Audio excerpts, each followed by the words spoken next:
Well, we're so excited to have Damion Lupo on the Tech Guys Who Invest today. Damion, thanks so much for coming on the show. Gents, it's great to be here. I appreciate you having me. I can't wait to see what the heck we end up talking about. Well, of course. Awesome. Let's start with the topic of the hour. And we want to ask you, how would you describe what an eQRP is to someone who has never heard of it? Easiest way to describe it, it's the Ferrari of retirement accounts. It's the thing that gives you the most power and the most control of your retirement money and your future. And it's really interesting because ultimately you have your money in your hands, which it's like having a Ferrari. It scares the crap out of most people because you hit the gas, you're like, whoa, going really fast. And at the same time, it'll take you anywhere you want to go, which is very different. Most of the time, we're just basically told, give us your money and then go shut up for 25 years and come back and maybe you'll have more. And that's not what this is. This is really you taking responsibility for your retirement. You get control of your money and then you get to invest it the way you want to, not the way some, financial person on Wall Street tells you that you're supposed to. Yeah, awesome. So a lot of people who listen to our show are W-2 workers. They're like high earners who are interested in investing in real estate. Some do, some don't. But the concept is pretty new to them, and many people don't even realize that they can invest in this way in a retirement plan. What's the difference between this and a 401k for someone who kind of falls into that background? Well, traditional 401ks are basically something you get when you work for a company, and it might be a thrift savings plan if you're a federal employee, or a 403b. There's like lots of names for the same stuff. And basically you're given 5 choices or maybe 15, and they all end up being, which mutual fund do you want? And so you go, okay, well, I guess I get a matching thing. So I'm going to do this free money investing and I'm going to save for my retirement. Those are all mutual fund or bond or cash.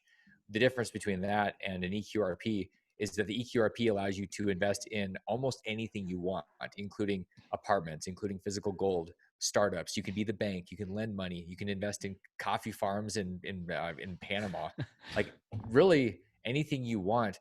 And it's almost hard so what people tend to do is they go, I'm having a hard time believing that this is possible. Like this doesn't seem legal and it seems too good to be true. And I go, that's phase one. No, it's totally, it's like, wouldn't my Wall Street people have told me about this? And I go, why would they do that? It would take fees out of their revenue stream. And then you go, wait a second. And then you get really mad because you're like, what? You know what? Why didn't somebody tell me about this 10 years ago? And that's phase 2. And then the third one is, how quickly can I get control of my dang money so I can invest in things I actually understand and want to invest in? Yeah, absolutely. You definitely just described the 3 phases I went through when I learned about this. It's pretty common. Like, it's predictable because we're emotional people. And what we tend to do is we invest mostly from our glands, from fear and greed. And usually with retirement money, it's kind of this fear thing. Like, I don't want to be broke when I retire. And so we just trust somebody because they basically convince us over our lifetime. For the most part, the message is, you're too stupid. Give us your money and we'll do things with it because we're magicians. And unfortunately, they're not magicians. They're just really good marketers. So unfortunately, that's the system. It's not everybody, but it is the system. And so the difference here is that you get to be in control. Like, you are the ninja, you're the magician, you are absolutely responsible. And it's exciting and scary, and you have the keys. Nobody else is driving your Ferrari. That is a great way to end that point. You are the one driving your Ferrari, so you can take it as fast, you can take it on corners, you can do whatever it is you want with it. And you mentioned that point is we're being marketed to think otherwise because they have billions of dollars of marketing budget. So they can tell you whatever they want, subliminally use it and kind of plaster it everywhere. So I can see why people like myself and Adam kind of got sucked into that 401k, but we're so happy to be able to share something like this. Well, and it's interesting because with technology, algorithms and big data are now being used to even further pulverize our consciousness around things and make sure that we are doing a certain thing a certain way. And human beings are fairly predictable. So we go, oh, well, I've seen this thing. I'm supposed to do this ETF or something. And it's in my Facebook feed. It's on my Google thing. It's everywhere. And so we just keep doing it. And what we don't see is all the really good stuff. We don't understand insider information because it doesn't show up on Facebook feeds. It's because you know people, or you're listening to the right podcast like you guys' show. Like, you're getting information from sources that aren't just gazillion-dollar operations that are meant to trap you and keep you in shackles your whole life. It's a totally different world. Well, we're going to touch on that, keep you in shackles, because I think that is a very fair point from the people that I've talked to about their 401ks. But you mentioned that you can invest in almost anything you want. What are things you can't invest in a QRP? So you can't invest in wine because everybody would be drunk, have no liver, and be homeless if they've been able to use their retirement. I mean, that's the problem. And actually, seriously, you can't invest in wine. Some people go, "Well, I like wine." I'm like, "Good, go buy it, drink it. Don't use it as your retirement focus." Collectible cars, rugs, things that you're using today, like a vacation home that on the lake. You can't just go invest. You can't buy that with your retirement account and use it. However, you could buy it, rent it out for the next 5 or 10 or 20 years, and then give it to yourself in retirement. So you actually have some pretty cool options. Clearly, none of these are ever going to be talked about with a traditional 401k or even an IRA because they're way better and they're kind of badass. So who's going to tell you about them? I mean, the system is meant to be very rigid and keep you in those in behind the bars, trapped in a cell. Yeah. So, Damien, one time we had at my W-2, we had a representative from our mutual fund provider come in and give us a webinar and then do follow-up Q&A and answer questions. And I was just learning about self-directed IRAs at the time. And I asked, um, can we do a self-directed IRA with this or a self-directed 401k? Can I invest this money in a real estate fund or some way I choose? And they acted like they didn't even know what I was talking about and said, no, that's not possible, the 401k. So even though you've kind of talked about this a little bit, I want to make it super clear to people. Can a W-2 employee or somebody on a 1099 contract invest this way? Can they do an eQRP? Yeah, And the good how? news the good news is the answer is yes, and it got a lot better in the spring of 2020 because of the CARES Act. And this is unless Mm. you've been literally in the Amazon for the last 5 months, the CARES Act has been out there. It's $2 trillion worth of government free for all spending. And one of the pieces in it covered retirement accounts. And it allowed people that have 401ks or thrift savings plans at the federal government to get up to $200,000 out of that of 401k jail, get the money out and be able to do things like invest in real estate. And it's never been done before. It was because they wanted to get money into the economy. What they did is they opened up people's ability to control it and get out of the mutual funds, which I think are mostly a disaster. I just finished up a book by John Bogle, the founder of Vanguard, and he was talking about how the system really, like Wall Street didn't like him towards the end because he started talking truth and he was smacking it around. And I mean, Vanguard is the big boy. It's Yep. really a big operation. And he's kind of the one that invented index funds and the whole Vanguard S&P 500. And he was talking about how the system is basically just growing and feeding on people, and they don't even realize how bad it is when all these fees are pulled out.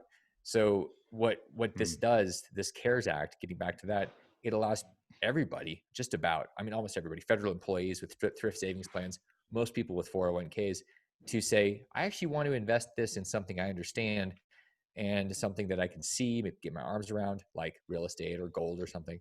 And they Hmm. can totally do that right now. Okay, cool. So it is something that any W-2 employee can invest in, and particularly right now, this is being recorded during the COVID pandemic. There's an opportunity with the CARES Act. And So, these rules, this in particular is only available this year because they said, okay, we're going to make this available for people to get money, and it's not permanent. So if you're listening to this in 2021, look for the update because it's going to change at the end of 2020. For 2020, it's a golden opportunity to actually reassess where you want your money, where you want your retirement money. And for most people, that's a big chunk or most of their entire liquidity. So it's a good thing to know about mm, now and to actually do something about this year. that's huge. Yeah, so we talk about the 401k being kind of like this trap. I had one with Fidelity, and when I left the job that had the 401k, I couldn't do anything with it until I was back with Fidelity. The only thing I could do was withdraw it or roll it over to something like a self-directed, or I'm assuming I could do that with the QRP. But that just goes to show you that once your money's in there, you're kind of stuck in the system. You can't do anything with it without incurring some type of a penalty or going back to another 401k. It's like they're handing each other the money, passing it around, and you kind of get SOL, if you will, excuse my French, right? And that's frustrating. It's absolutely frustrating. So we're glad that we're talking about something like this. That being said, if somebody had money in the 401k outside of the CARES Act, how would they go about transferring that to a eQRP? So it depends on whether we're talking about an old employer, like an orphan 401k, or a current one. most of the 401ks or current employer plans have very tight restrictions, and sometimes it's not possible to get anything out because they don't want your money to get out because there's Right. fees never, I mean, there's Man. sometimes employers are getting kickbacks from Wall Street. There's all sorts of goofy things that are not disclosed, and so they don't want to let you have your money because fees go away. And so how do you get your money when you leave your plan, when you leave your company? You have the ability to do anything you want with your plan. You can roll it over to some type of IRA. You can move it into a new plan at a new employer. You can definitely move it into an eQRP, which is the best thing to do if you actually want control of your money.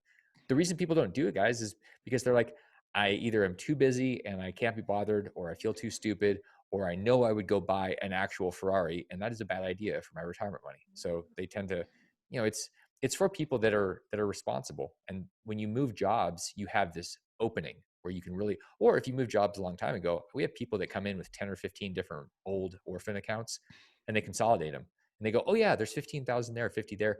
They don't realize until they do the paperwork, and they're like, wow, there was $300,000 just sitting out there that somebody was feeing every year, and I didn't even know I had it. Yeah. Yep. Wow. And they can take that and invest in a strong cash flowing asset like a multifamily project, passively invest in a deal like that and just put that money to work. So much more powerful than what it could do in a mutual fund. It's Well, and it's interesting. more predictable too. And it's Yeah. the problem with doing things like mutual funds is the way the system is set up. Here's one of the dumbest things I've ever heard, where somebody will say, "Well, keep it in, get the tax break today, and then when you retire, you'll be in a lower tax bracket, and so you can take your money out there and you'll pay taxes then." And I go, "So you're telling me that you think I should be broke and make less money when I retire? That's the single-handedly stupidest thing I've ever heard in terms of Yeah. advice." My suggestion is, let's think about how we get rich. So if you get rich when you retire, you're going to be in the highest tax bracket. So what do you do about that? You figure out how to be in the zero tax bracket, and that's one of the opportunities right now for people to be able to shift around, because there's a number of tax laws that changed in the last 30 months where you can get yourself to a 0% tax rate. It's like, you guys probably remember this, back when Trump and Hillary were arguing at one of the debates, and Hillary said he doesn't want to release his tax returns because he pays no taxes. And Trump said, that makes me smart. And it was a funny moment. If you use the tax code, you can convert retirement money to Roth and not pay taxes on the conversion, and not pay taxes when you pull the money out, and get cash flow the rest of your life. Like, there are ways to use these accounts that you're never going to see in Money Magazine. I mean, I'm talking zero tax versus 70% tax. Which one do you Right. want to do? Yeah, and that concept is far beyond what I would say your average person understands as possible. They just don't understand how it works, which is why education is crucial and it's so important. This stuff all kind of ties together. It's another reason why what you said about plan to be rich, don't plan to be broke when you retire. And if you've done that and you achieve that, it means you've educated yourself, you've developed competencies and skills, so you'll be able to take advantage of the things you're talking about. That was something I didn't understand, and I think many other people don't.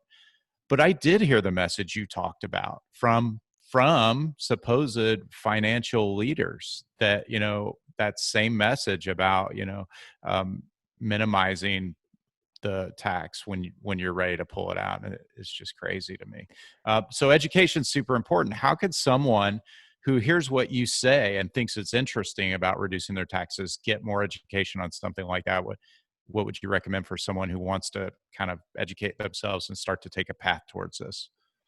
Well, I mean, listening to you guys, you're talking about some stuff. I mean, the right podcast, so tech is, it doesn't quite rhyme, but it's very close to the word team. And so really the question is, who's on your team? Who are you listening Mm. to? People will ask me all the time, well, what's the next step? I want to invest in something. I go, okay, so forget about the thing and start looking in the mirror, invest in yourself. And they go, okay, I got it. Well, what's the next move? I go, figure out who's influencing you. Like, the people that are giving you ideas that are at a certain level of wealth and health and integrity and everything else, all those things are not neutral. You're going to become those things. So when I was starting out 20 That's years ago, awesome. I remember I basically fired everybody, my family, my friends, and I just listened to Jim Rohn and Tony Robbins, and I hung out with them all the time. And that was my influencers. And I started talking like them, and I started acting like them, and I became rich like them. Not quite as rich as Tony Robbins, but it happened. And then I thought, oh, I'm brilliant. So I stopped listening to them, and then I lost $20 million. Whoa. So there's a whole thing about team. It helps you not lose the $20 million part. It helps you to evolve and not devolve, because you will devolve if your ego takes over. And that's a big thing. I mean, you really have to sit there and go, okay, what do I want? What's the outcome? And then I have a bunch of missing pieces. And if you go, I don't even know where to start, you look for bald gray people that have been through it, that have been through hell, they kept going. And they're like, well, let me help you see through the fog. That's what we do as part of the team. We help people see through the fog so that we can plan something and then give them some tools, because let's be honest, the internet is full of noise. Like, how the hell do you know what to actually do? You're like, financial freedom on the internet, 8 trillion pages.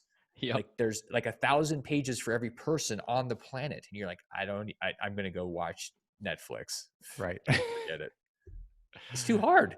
So Right. we got to start with something. So the team, and really that starts with the people that are around you. Like, are the people around you listening to Howard Stern, or are they listening to, a podcast with information and inspiration?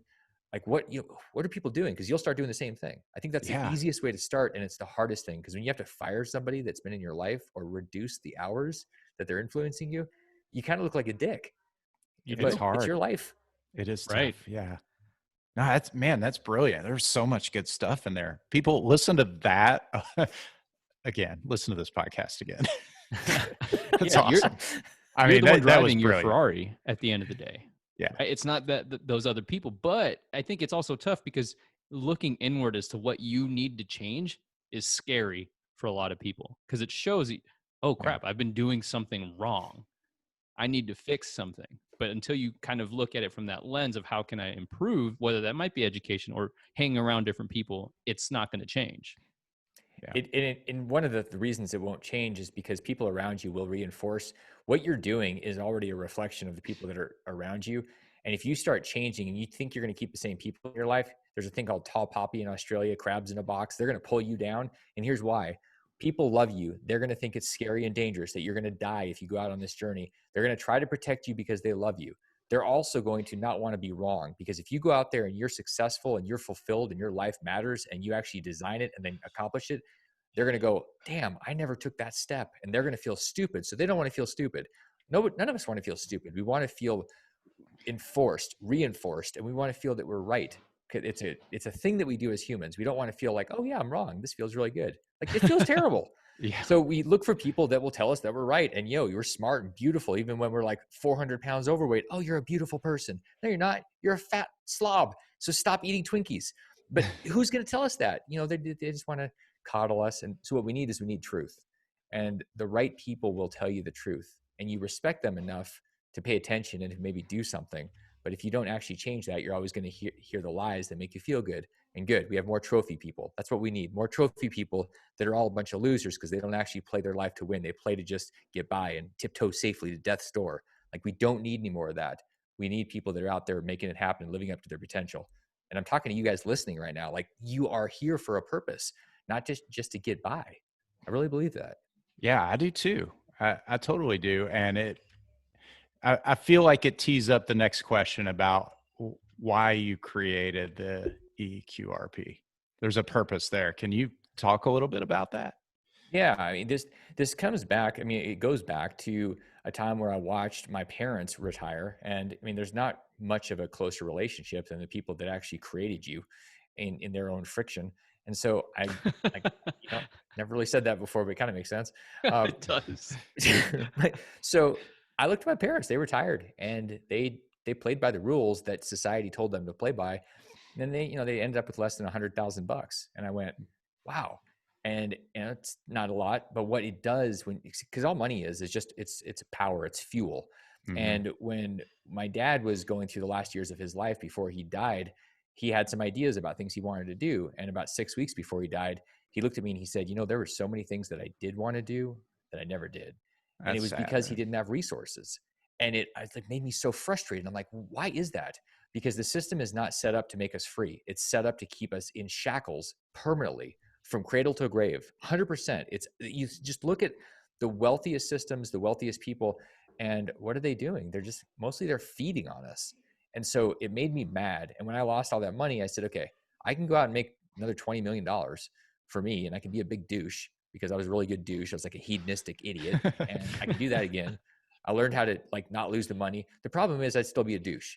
So what do you do differently? I said, okay, I've got to have a different reason that's not just my own feeling of enjoyment and bliss and my greed glands. It's got to be something about other people. So the mission was born, and the mission is to break those shackles from 1 million people, to get 1 million people out of financial bondage. And it's not about giving people a bunch of money. It's not about charity. It's literally teaching people how to fish and giving them control so they all have their Ferrari. And so that's the tool. It's the truth. Here's the truth. Nice. Here's the tool. Now get to work. That's awesome. Man, I love it. So I know we're talking about eQRP, but I have to ask. We're trying to. We're trying. Yes, we'll get there eventually. But you mentioned Tony Robbins and other resources that kind of shift the mindset, because as you mentioned, yeah, the product's out there, but if your mind isn't right and you're not really willing to take that next step, you're just going to be in the system. You're going to be in the 401k system for the rest of your life. So if we're talking about resources or books to help change your mindset, what would be a book that comes off the top of your head that you would recommend to somebody? There's two: Principles and Mastery. Principles is because if you don't have principles that guide your life, you're toast. You're screwed. Any wind change is going to knock you in a different direction. You got to have principles.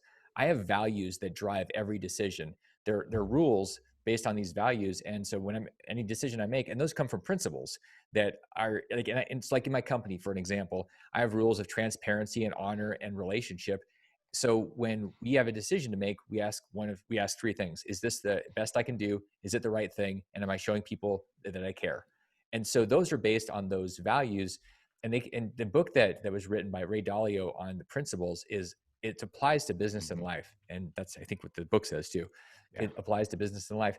You have to have principles, or you're just going to become somebody else's, and it's really whatever you're watching on the news. So you're going to become a moron, basically, because that's what we see moronic conversation on television and in the media and in Facebook and everything else.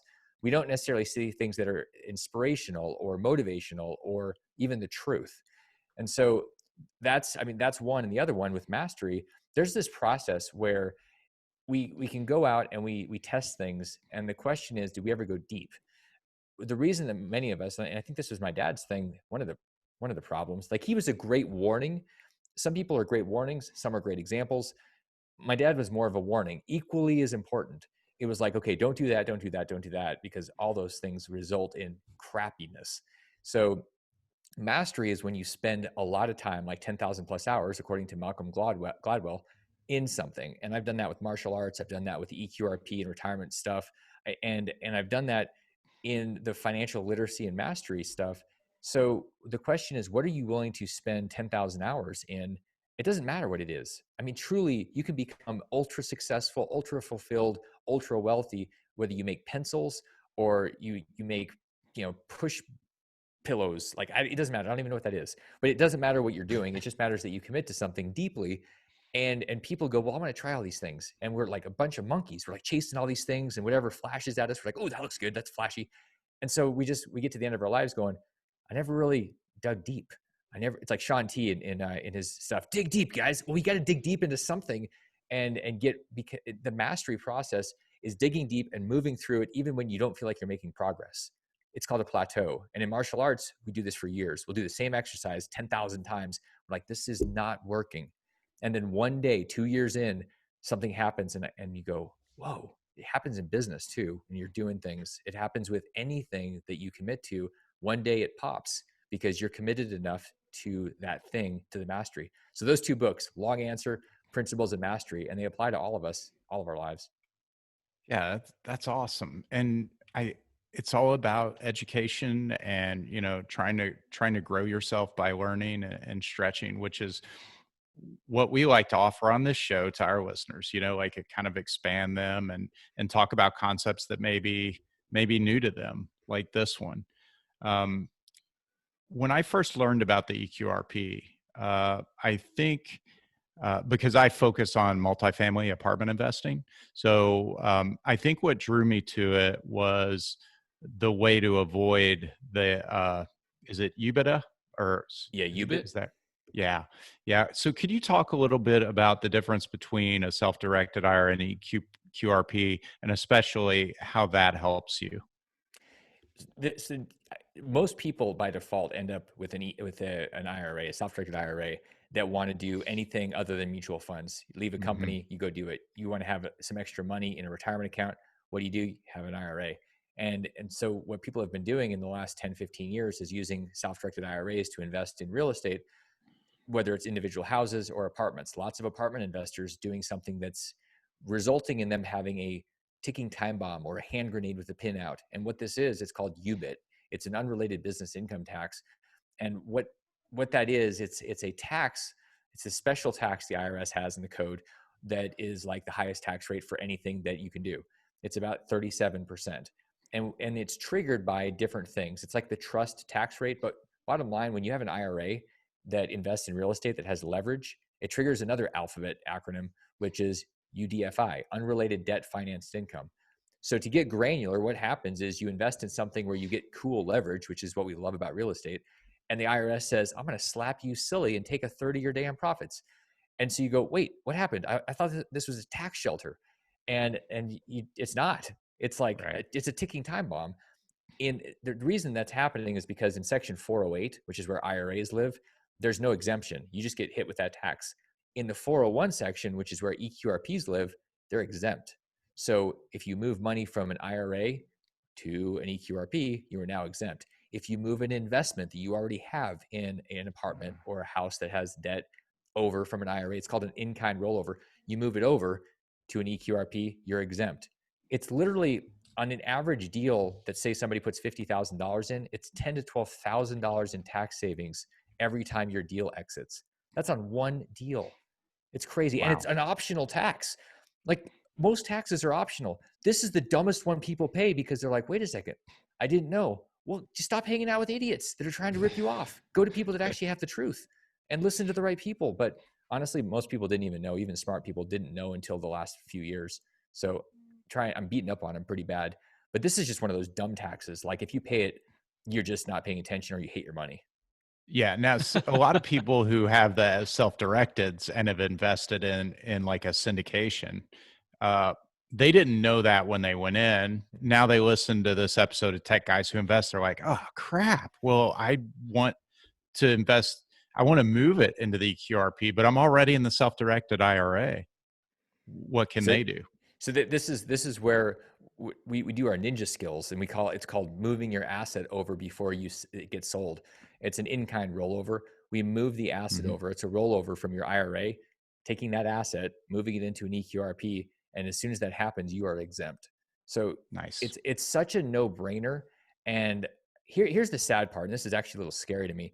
There are people that are running some syndications out there that know about this, and I've actually had conversations and I've said, hey, you've got some of your investors calling me to move their IRA that they invested with you, and we need to move it over. And they're like, fine. I go, are you going to tell your other investors before you guys sell this property next month? And one guy in particular said, nah, that's their problem. And I was like, you Oh, are literally, your investors are going to pay hundreds of thousands, probably millions, because it was a big apartment, millions in taxes unnecessarily because of because he was being a super douche. And man. there are people like Uncool. that. So you have to be willing to say, okay, what's in my best interest? Because a lot of times people that think you think they are, they're really not looking out for you. They're too busy. They can't be bothered. It's not their money. They don't care. Yeah. That's why education is Ah, so man. important. And you mentioned that you can't It plateau, is. right? Even though it feels like it, you eventually you may see something, you read something, and it will click as you continue to learn. So just because you learned, oh, I feel like I've learned everything about self-directed IRA, then you hear something like this. So you gotta keep learning. And that's a very good point. Now I'm on this book kick since you talked about principles and mastery, but let's say somebody is hearing this and they're like, wow, I want to learn more about financial literacy. What would be a go-to book that you would recommend there? I mean, the classics, the two classics, I think everybody should have read by now. And if you haven't, go read them. And if you have, read them again. Are Kiyosaki's second and third book. So people are like, wait, what about his first book? I'm like, his first book was not what you think it was. His second book was Rich Dad Poor Dad. His third book was Cashflow Quadrant. His first book was If You Want to Be Rich and Happy, Don't Go to School. Great book, but pissed a lot of people off. So I would say those are the classics because it helps you challenge all those belief systems. Like I need to Mm-hmm. go and get a house because that's an asset. I need to go work for money. Like those are two of the dumbest ideas that have been pounded into us, and they keep most of us poor. And we go, well, yeah, but Dave and Susie said that I'm supposed to do those things. Yeah, you know how Dave and Susie make money?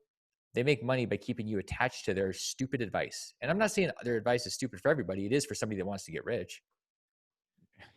There you go. Right. Yeah, that's true. There's another really, really good book that I've recently dove into. It's called QRP book. I've heard of that one. Heck, I've Yeah. got a copy of that thing right here.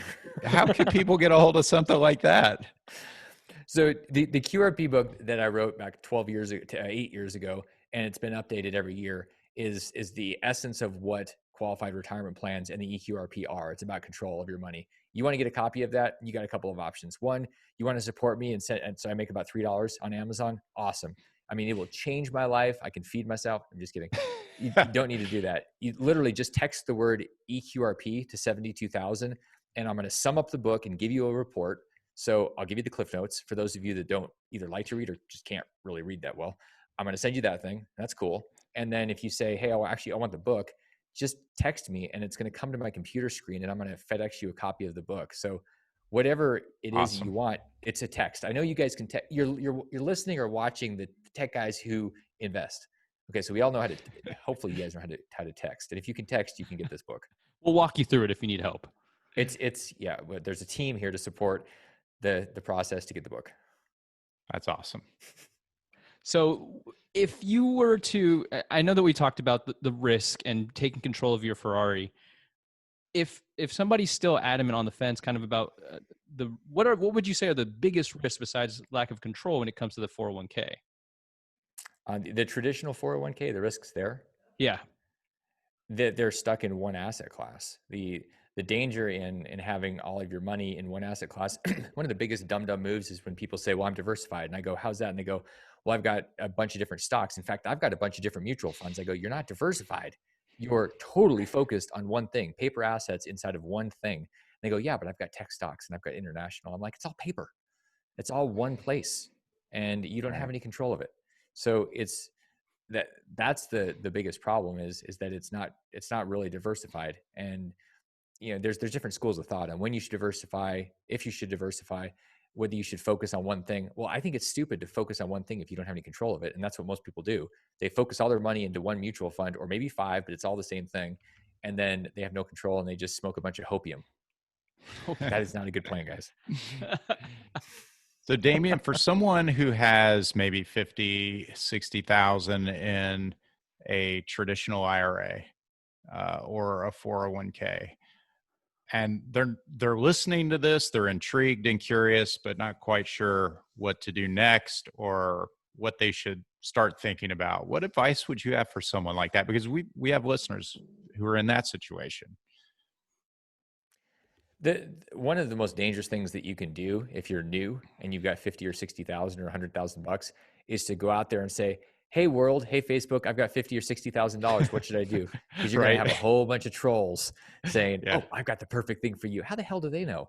What you need is to figure out who you are. And so people are like, no, but I just want to know what to invest in. I'm like, yeah, that's you. Look in the mirror, dummy. Like that's how it works. Get clear on you. And then you can make an intelligent decision versus one from your glands, because your gut doesn't know how to invest. Not when you're first starting. Your gut knows how to invest after you've lost 20 million. I guarantee you. You can see things. You're like Superman. They got X-ray vision into things. Nice. It's really good, but it's very expensive. So how do you do that without losing $20 million? Go spend some money on some people that can help guide you, that have actually been through it. People that are bald or grayer, that have just gone through it and they can prove it. Just having people on your team that are selling you stuff that they make commissions on is not what I'm talking about. Those are important people to have too. But if that's all you have, you're just going to get what they want to sell you. You want to have people that are actually looking out for you. So if you have 50, 60,000, take 10,000 of that and go hire a mentor that's actually been through the crap, and then they can help guide you. One of the things you have to be really considerate of is asking yourself, is my mentor here just to give me advice, or is my mentor trying to sell me some product too? And I always like asking that. Doesn't mean you can't do both. It's a conflict of interest. Doesn't mean it can't happen, but being transparent about it is huge. And the ideal, and this is hard because I've done things where I'm helping people and they're paying for time, and I'm also doing deals with them, and I'm like, but I don't like it. I like it when it's clean. And I think everybody should look for the cleanest possible thing where people that are giving you guidance and advice are not also saying my guidance is to give me all your money. Man, that's awesome. I mean, yeah, I love the advice there. Just a follow-up question. I'm pretty curious, Damion, what types of investments you like? I mean, just in general, or, like, is there a particular asset class that you favor or focus on? My favorite class is class B. And B is boring.